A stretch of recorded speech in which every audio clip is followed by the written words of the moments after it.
Brent swayed as he walked. He was tired and felt ill. It had been a long day. Yawning, he sat down with his back to a fig tree to rest for a bit. Up above him looked a small creature, like a frog, but red. Its tongue lolled about in its toothless mouth as it eyed the man. Quietly, it shifted about until the man fell asleep. Then it leapt down. Welcome to Mythical Phylogeny Adventures. I'm your guide, Jason. Today, we are meeting a menace of size and blood. Let's see how it does its mischief.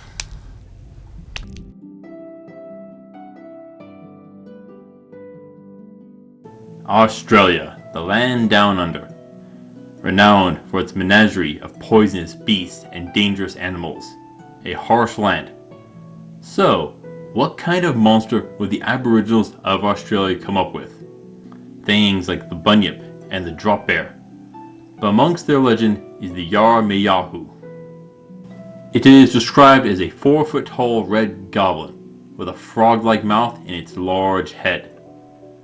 There are suckers on its fingers and toes to grab prey and climb the trees. A thin layer of short fur covers its body. It lives in fig trees where it watches and waits for travelers to fall asleep. It will then hop down and grab the traveler with its fingers. Its suckers also serve to suck blood from its victims, but it won't drink enough to kill you. That is a good thing, but not the worst it will do. Yara-Ma-Yha-Who will open its mouth wide and can swallow a grown man whole head first, dancing about to make them fit. Then it will go and drink a lot of water before falling asleep. When it wakes up, it will vomit up the human. But the human is now smaller and redder. If the Yara-Ma-Yha-Who keeps repeating this, then the human may become another of them. But it isn't instant. It follows a little ritual of sorts each cycle. Once it vomits you up, it will check to make sure you are alive and asleep. For it won't eat dead things. It'll poke and tickle you, walk away a few feet, rush back to you, tickle and poke you again, and walk a little further, and keep repeating this process. If it fails, then the spirit of the fig tree it lives in will ensnare the Yara-Ma-Yha-Who in a spell and turn it into a glowing mushroom. Truly a fiendish fellow. So what can we make of it? First off, could you fit a human in it? Well, the volume of a human is about 65.22 liters. That's a bit, but the Yara-Ma-Yha-Who is about 4 feet tall, with the average male human at 5 foot 10 inches or 178 centimeters. So the Yara-Ma-Yha-Who will have a bit of a belly when it swallows a human, but it could easily be possible if it has a large enough stomach. Add in drinking all that water and blood, and we've got a pretty good idea why it goes to sleep. To get a human in, it will need to swallow them, but they are said to be able to unhinge their jaws like a snake, which makes swallowing things large much easier. So far, this is a pretty easy one. But we need to look at the suckers on its fingers and toes, which it drains blood with. They are said to be octopus-like, but an octopus's can't drain blood with theirs. So we need something different, and I've got one. Leeches. They are known to be bloodsuckers. They bite into their prey and suck blood through their mouth. But of course, these are on Yara-Ma-Yha-Who's fingers and toes, not their mouth. So we need a workaround, which means moving the victim's blood directly into its own veins. This would bring an immune response, and the human blood wouldn't be broken down in the Yara-Ma-Yha-Who's veins. Which is why I think that it doesn't exactly drink the blood, but only the plasma and the nutrients within. Remember, the human is said to take on a reddish color after being fed on and swallowed. There is a chance that the red color comes from the decreased plasma, and a higher percentage of red blood cells to the total blood volume. That is only a theory, because of the next part possible though. There are a lot of factors that determine when a person will faint from blood loss. Generally, it is about 15 to 20% of your blood, or 1.5 to 2 liters. How does a human become a Yara-Ma-Yha-Who? We know that it happens when the human is in its stomach. Most likely a virus as a means of infection would be the easiest. While in the stomach, it would be easy to get the virus into the human's body. Doubly so, we add in the water it drank, and the wounds of the blood sucking. That would be the cause of the transformation, and a greater infection would come with multiple episodes of being swallowed and vomited. While in its gut, the human needs to breathe. They are said to be swallowed head first. That means blood will rush to the head, face, but makes it hard to breathe if the face is pressed against the stomach wall. Doubly so with the water it drinks.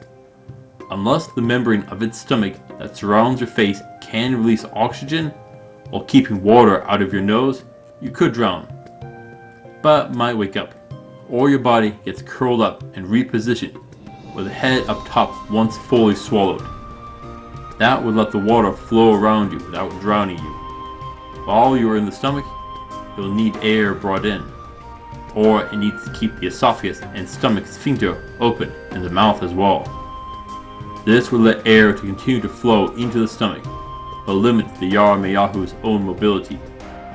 But if it falls asleep after eating and drinking, so this needs to be an instinct to do, else it could kill the human. But we need to shrink the human each time. Tissue could be shrunken by being dehydrated, but a human has bones and those are solid. There is no normal way to do this, but potentially possible if you can activate the osteoclasts. These are cells in the body which break down bone and could help to effectively shrink the bones if controlled right. You will again need the viral component to get this to happen. So, why does it need to go through the little ritual every time? You would think that the fig tree that it lives in wouldn't be completely antagonistic to the Yara-Ma-Yha-Who, but it is.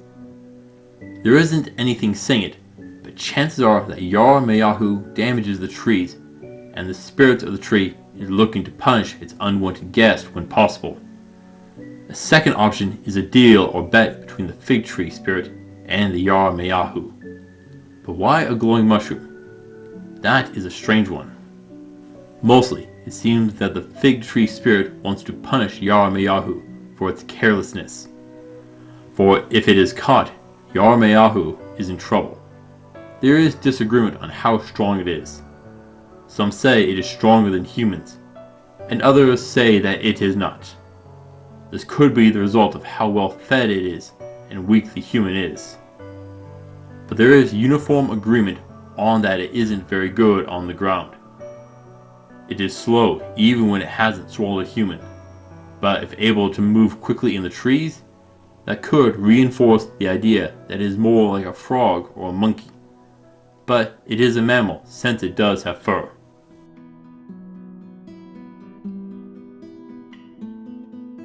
How do we combat the Yara-Ma-Yha-Who? Well, first off, it lives near fig trees. So, don't take a nap near a fig tree. Second, it won't eat dead food. So, if it thinks you are dead, then it won't bother you. At least until sunset, for it won't move around at night. That's a lot of weaknesses right there. All just to avoid it. But there are others. Have a party. Seriously, this is a basic rule for adventurers. Party up. Come in a group. Yara-Ma-Yha-Who won't attack if there is a group. They like to pick off lone targets, stay together, and leave a guard on watch. Problem solved. Okay, but what if you are alone? Well, put on your armor. It needs to touch you with its fingers to suck your blood. And if it can't touch your skin, it can't get you. Problem solved. Plate, chainmail, and gambeson. Whatever you want, so long as you are covered. Adding gloves and a helmet, no exposed skin, no problem. But what happens if it grabs you? If you don't wake up, then you'll have a problem. and will probably be swallowed and then spat back out later. You'll be shorter and redder. It will suck your blood until you faint. This is where a good dose of healing magic will pay off. How much blood can it drink? 2 liters is probably its upper limit. So heal through. Knock back a couple of healing potions. If you can out-heal it, it will fall off, and you can run away or fight back. Or it may drink too much and get sick. Both works. If you get swallowed, there are a few options.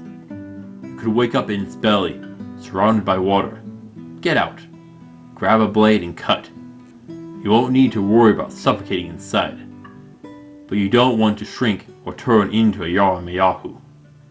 You could gamble by cutting to a side and escaping that way. But which way is the mouth? That will be a surefire way out.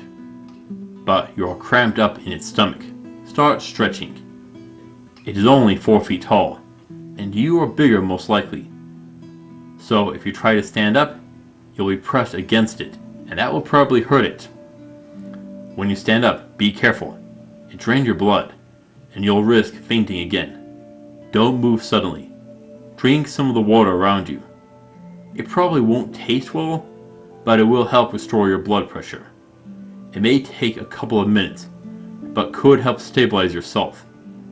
If you upset it enough, it may vomit you to your freedom. You could be weak here, and chances are it is stronger than you, so it will try and drink your blood again and make you pass out.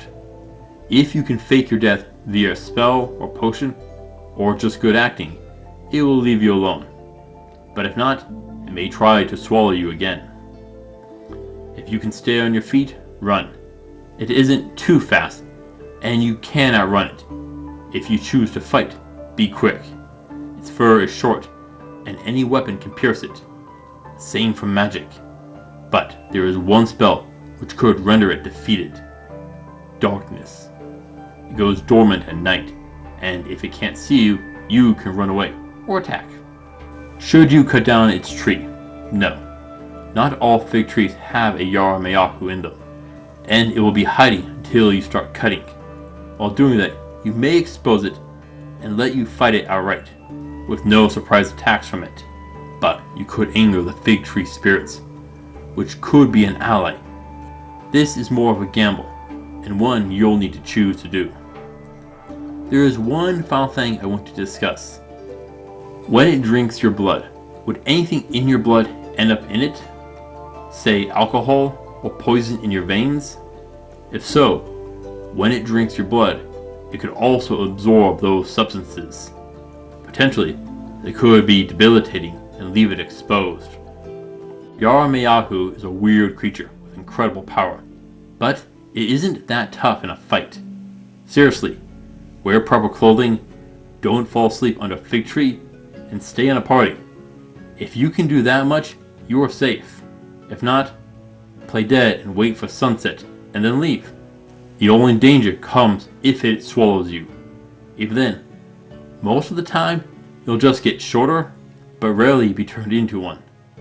Overall, I have to give the Yara-Ma-Yha-Who a 2 of 10 for difficulty.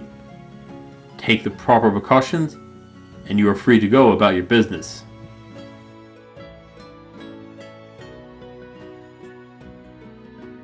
When slain, there isn't much of its body to gain, the usual meat and leather. But could you work with one? Bring it victims or trade some of your height for aid? Probably not. It is a bit of a coward and doesn't come out while you are there. But you could leave a victim under the tree and maybe make a deal of some sorts. I don't know, but probably not. Seriously, if you do this, you would just end up creating more Yara-Ma-Yha-Who, and that doesn't help you in the long run. But can they even cooperate with each other? There aren't mentions of them being in groups. I bet the one that just got turned into a Yara-Ma-Yha-Who doesn't care for the others. Assuming there isn't some changes to the brain chemistry and personality afterwards, which there probably is. Now, would you want to become a Yara-Ma-Yha-Who? No. You live in a tree and wait for people to fall asleep by it before you can feed.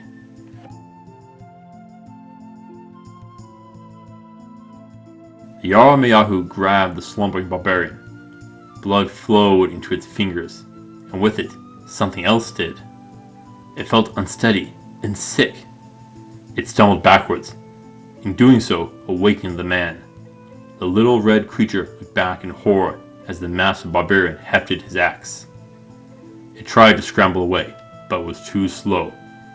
If it could get to the trees, but Brent advanced and dropped his axe in one clean swing. It fell still. Brent eyed his work and steadied himself. Pulling out a bottle, he drank down the antidote. He hated poisoning himself, but it worked so well on these things. Hefting the remains over his shoulders, he started back to claim his reward. The Yara-Ma-Yha-Who is a curious little creature with strange powers, but I'm sure that you can handle it. Thank you for watching, adventurers.